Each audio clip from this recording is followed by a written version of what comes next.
Like, what were they? Like, I'm sorry? what political party were your parents? My parents were different. My mother was, and probably her people, she was this we're talking about farming, farmers, farming on mom's side and on dad's side. Mom was Republican, mom's side of the family, and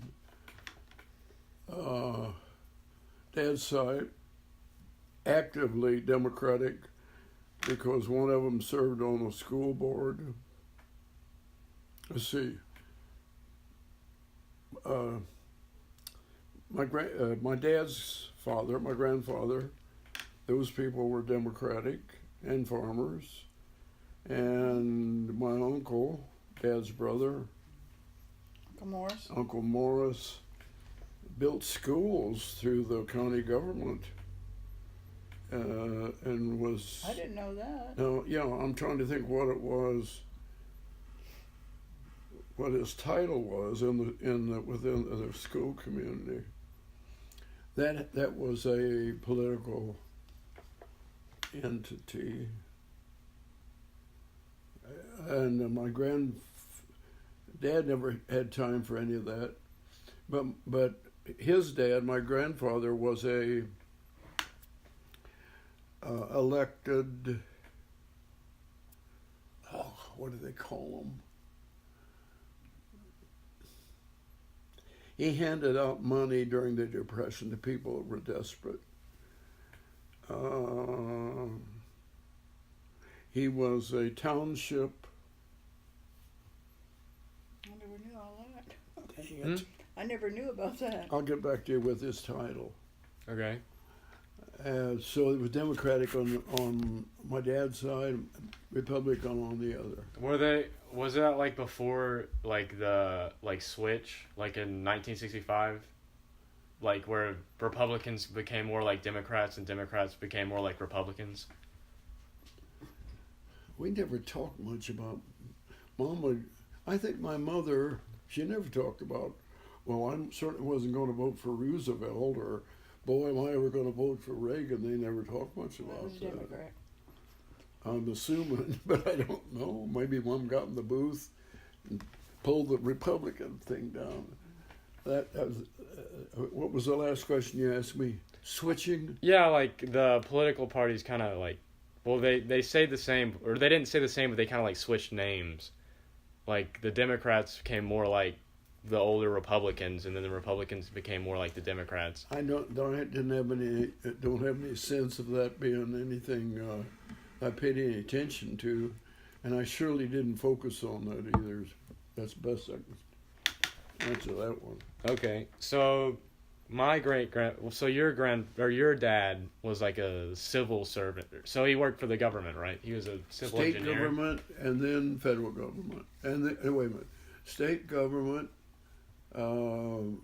he was a professor at Purdue, and then he went from there to national highway. Dad went from state government to university to federal government.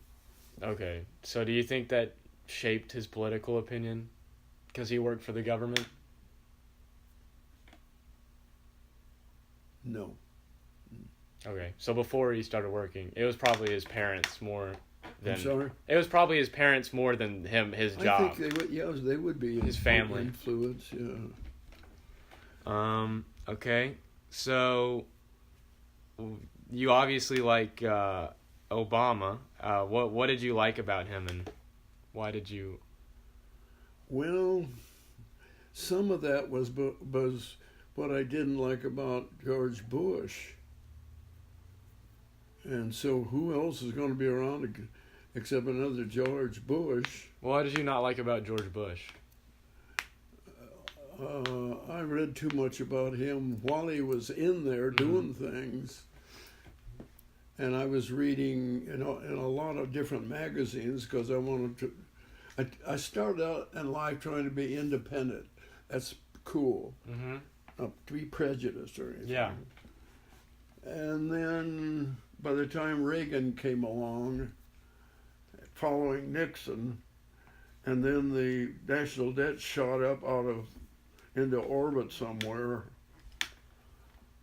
I just didn't like the things I read. I didn't like the things I heard, and so George Bush kind of scared me. Okay. So. But I was glad to vote for a black person because his schooling and education were tops, and I just like his rhetoric, and he seemed to be for things that were needed, like health care and was aware of the crumbling infrastructure, as they call it, and address things. You can't, a nation with all the wealth that we've got, you can't just ignore 190,000 Tennesseans that don't have any health care. They're not sitting around not working because they just don't want to work. I never believed in diminishing help for people that don't have enough to eat, that are lazy, and any of that. If they're lazy, then there's something wrong with them. I don't know whether I even answered your question. No, you did. Okay. Are there any other policies besides healthcare? I'm sorry? Any other policies besides healthcare that you liked about President Obama? That was the one I've been praying over forever. Hillary Clinton started out very early in his. That was Clinton's big thing too. Both of them. Yeah. To start to do something about health care. Everybody talked about it. Nobody was doing anything. I probably didn't answer your question. Didn't tell me what the question was again. Well, I mean, you're answering it for the most part. It's just, are there any other policies besides that you liked about President Obama? Well, he didn't see the need for military over in the Mideast, and he did the best he could about trying not to start that up again. Although he's had some criticism about that.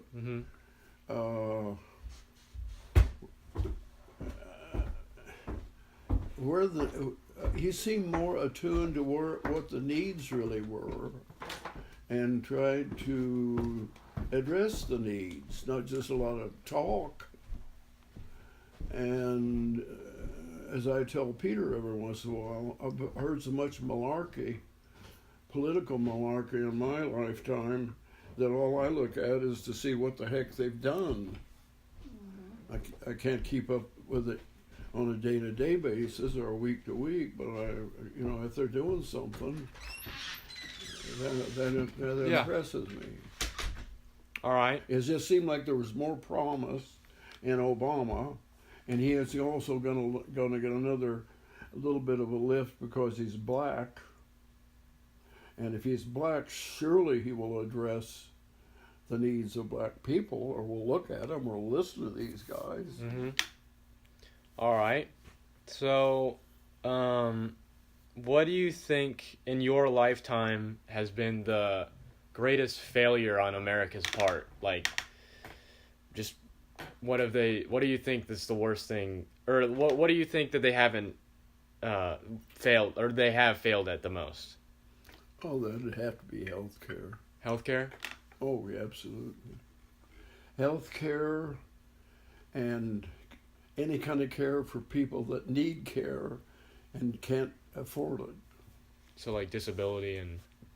The pharmacist down here at the pharmacy we go to all the time now told me he is paying $1,700 a month for he and his family and wife and kids for insurance, health insurance. $1,700.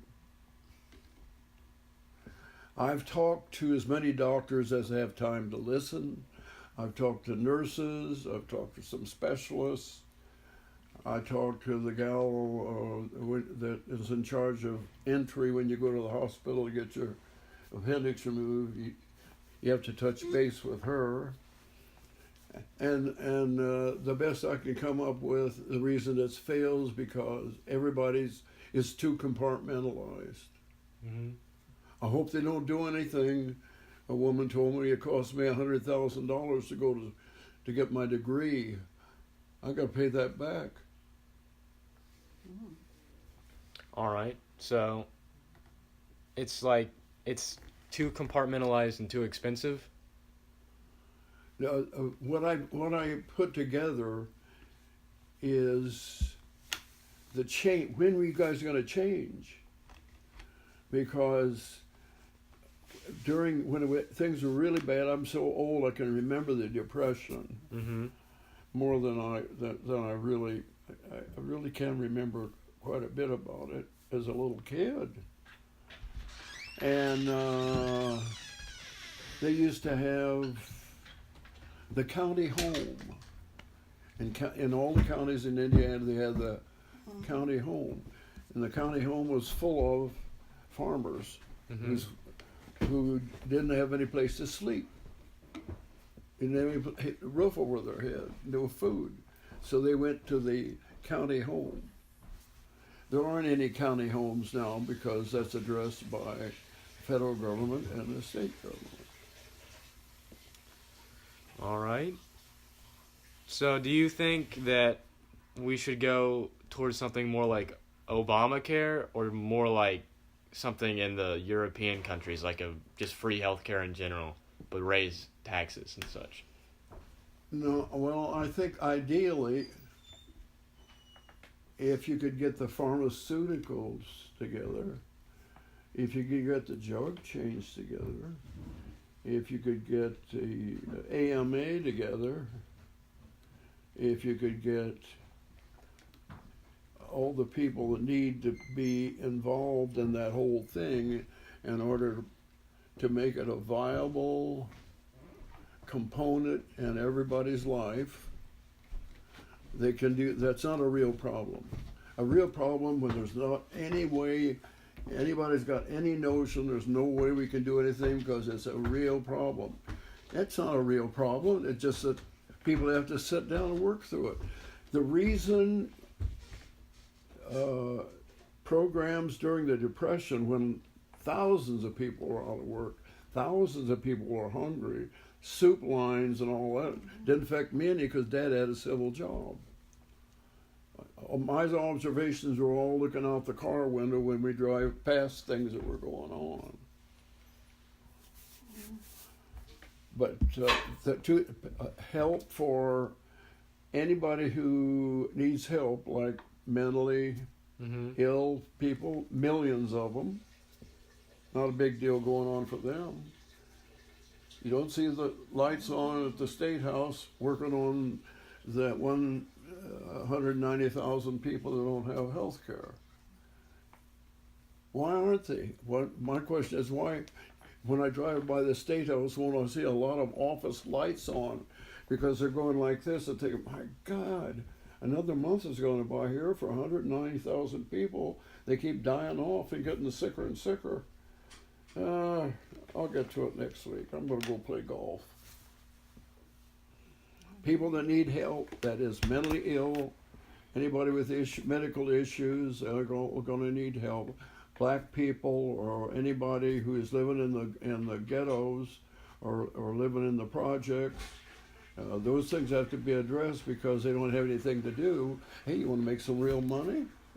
Don't bother going down to McDonald's, for God's sake. Join me and you'll have more money than you know what to do with. I don't get These that things one. are all driven by something. That's not a real problem. They can do something about that. All right. Okay. So I think, time for your favorite question here about President Trump. What do you think of President Trump? Well, he's scary because there's something wrong with him. Okay. It's scary because he's under tension all the time and anxiety because of all the things he's done. And every time he turns around, these things all coming back to him. anybody that's stressed out is somebody to worry about. But what is driving me mad, and you can mention this in one sentence as far as I care, I've been reading about Donald Trump for probably 40, 50 years. Never one time was he a feature story about being a millionaire realtor or builder. Mm-hmm. Never did I ever see that, except when it was against the law. Let's see. I remember he got headlines when he was caught trying to deal with the mafia. He had some kind of a deal with the New York mafia. Well, that got the headlines. See, alimony payment fight. Yeah, that was in there. Women all over the place. Divorce stalled. Donald Trump accused of consorting with prostitutes. I'm sorry. No, that's fine. Nothing but talking guys into Atlantic City. We'll make it a Las Vegas. We'll build boardwalks. We'll have rides for the kids. So he gets all these guys together to do that, and it didn't work out, so everybody went bankrupt, except him. He came out of it okay. Mm-hmm. And as time went by, that's why I just laughed and fell over on the couch. I believe it was right there when he paraded himself as he's going to run to be president. I thought, 13 people won't make you president. Everybody's read about you for 40 years. So did you think he would lose? I'm sorry? Did you think he would lose? Did you think he would... When you saw him... No, I never thought he'd get any votes. He didn't either. You know that story about him. He didn't think he'd ever win, but he was trying to get something really going over in other countries, especially Russia. And so all of a sudden he got to be president. Oh my gosh, I'm the president. Whew. I got a lot of people that can work for me. Will get things going over there, building things. I'm scared because there's just something wrong with his mind. He doesn't pay any attention to what's going on in the world. They send him out with a script. This is what you have to kind of talk about here at the university where they're all graduating. He looks at it, takes a paragraph or two out of it. Then he starts talking about Donald Trump and Hillary. He still talks about Hillary. Okay. I'm afraid because he's so unqualified and narcissistic and imbecilic, and I've even used the dictionary trying to find the words that describe it. Scary. He's too scary, and when I write my letter to the newspaper, it's going to be, that's frightening. And the other thing that's frightening is he's destroying what's left of the Republican Party. So we have a Trump party. We don't even have a Republican Party. So. And one last thought. Uh-huh. Once you get a billionaire, well, he's not really. He lied about all that. He's got some bucks. If you get a millionaire or billionaire in there, and you say, okay, you want to run to be the president? Okay. We need to know what your income is and what your assets are and how much money you make and how are you making it. Well, wait a minute. I'm not going to do that. I'm not doing that anymore. Donald Trump didn't do that, so I'm not going to do it. So that's the new normal. This is, this could happen. If the new normal is, we don't have to do that anymore. We don't have to tell them where we make our money or anything. If I want to push the Department of Justice around as the new president, what do you mean I can't involve myself with that? Donald Trump did a lot of things in there, so that's what's the scariest thing of all is that. It's anybody's got $1 billion and wants to be president, can move in there, and he's got an easy road now to start crumbling the constitutional setup of the government. Scary, frightening. You can put that on there Okay. if you want to use one word. So you were saying you're scared about the precedents he might set with his Yes. presidency. So where do you see America in 5 to 10 years? In 5 to 10 years, oh boy. Well, if he can get all women running everything, that'll be the end of wars. So on for that. I still have faith in the Constitution, and that enough, if the billionaires want to become president, they're going to be surprised because people are rising up against all that crap, except the Republican Party.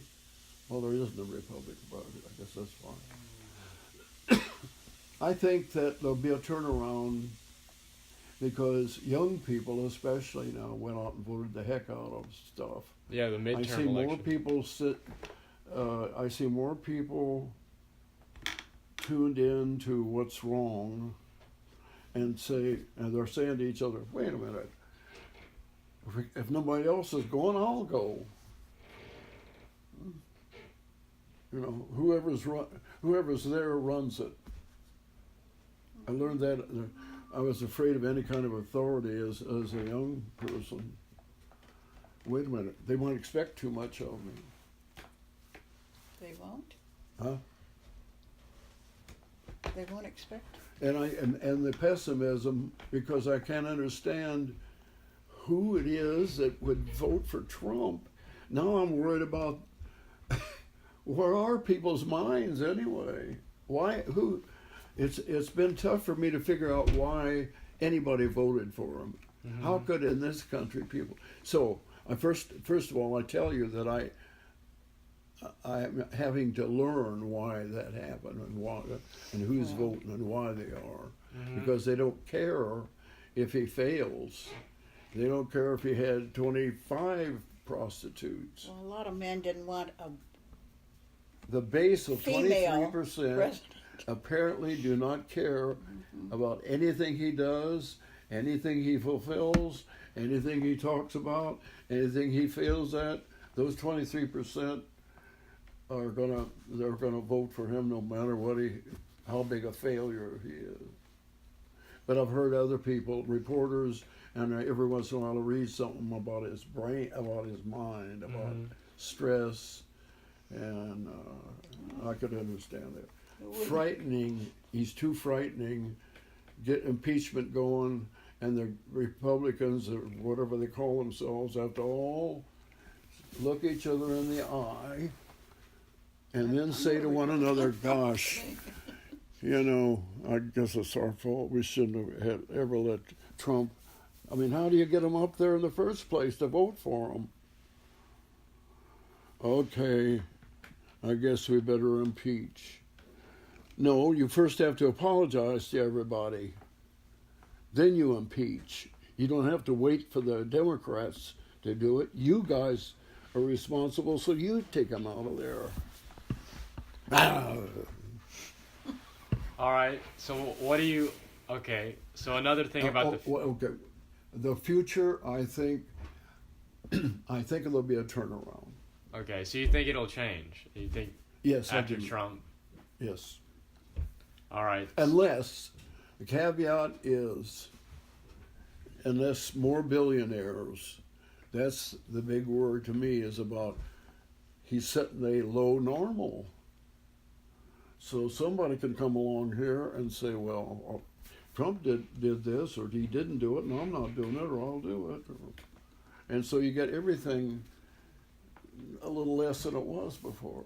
But now the young people and other people are standing up and say, they're raising the flag, they talk about honesty, they talk about the Constitution, they talk and they smile and they look and they have very eager looks on their face when they talk about, we can turn this around. We can stop that. We don't have to put up with that. We'll get out and get everybody to vote, and we'll end that quickly. Okay. So, another thing about the future, what do you think about climate change? Climate change. Mm-hmm. Global warming. That's pretty scary. Some scientists say it's too late. That is really scary. But more say it isn't too late. But what gets me is there's not enough people acutely aware to start a movement where something can be done. Just think of what's happening with automobiles. Mm-hmm. Ford and Chevy, but in a couple of years, will not make automobiles. SUVs use more gas, have more pollution. Trucks and diesel's worse. So now that's that would be quite a bit of change in the atmosphere if you have trucks only and no automobiles. Now everybody's got a big lawnmower. I may only have a small front yard, but it's more than a lawnmower. Yeah. Plus, there are gasoline engines and weed blowers that blow leaf blowers. They blow the leaves from here over to there, so that's a leaf blower. Saws, trimmers around your sidewalks, everything. Get out there and That stuff is added to it. You can. So I assume that the change will come. The question is, we hope it's in time. We hope we don't have to move to the middle of Canada. We hope that the water won't get up at least at the top of the ridge here. I'm scared that people won't until the bodies start piling up. If there's enough sickness and enough bodies, then people will get scared, and then laws will be passed globally. But what gets me is there's going to be some stuff that nobody will ever like that'll happen anyway, and there'll be dislocation, and there'll be all kinds of things that we won't like about it. We can't keep having more and more interstates and more lanes of cars. I mean, there'll just be legislation and laws all over the place. But I think I'm really worried about that because it's so slow catching on. Peter, Donald Trump, Jim Woodward. That's 3, but I think there are a few million more people that say it's a hoax or, oh, you can. It's here. Those people have to know it's already happened. It's not anymore. Wonder what it's going to be like in 50 years. It's already here. I heard a woman out in the Pacific somewhere one day, they had a little article in the paper. She said, send people that don't believe in global warming anywhere in the Pacific, and I'll show you global warming, she said. I'm trying not to digress, but yes, I am worried about it because I think there's things that will happen, like too many extinctions of animals and fish and birds and trees and all kinds of things will be so affected it's too late to change it. Not everybody will die. I believe everybody will die if they don't see atmosphere or water or the lake or the ocean or I can't breathe. How many have died today? 2,200 people have died in Indiana and 5,000 have died in New York. Well, then it's simple to get legislation and laws passed. We've got to have the bodies piling up first. Okay, so how about we move back into the past for this last question? When do you think America was at its best, and who do you think would have been like the best president? Repeat that. I'm sorry. Who when do you think America was at like its peak, or if it has peaked, and which president was your favorite? Roosevelt. Oh boy. I don't think America ever was at its peak. I think every generation and every year we view these things as objectively as we can.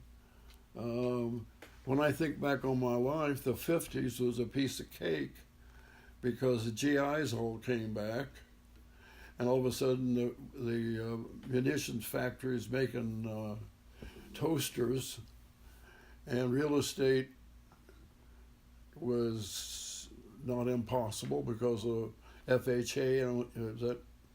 Mm-hmm. I don't even know whether that even still exists or not. That was for me. That was a time that I could see everything around me in the country, and I was living in Chicago. When you could afford things, Mm-hmm. everybody seemed there wasn't this divisiveness. One of the things that bothers me, and I don't understand, nobody wants to talk about politics.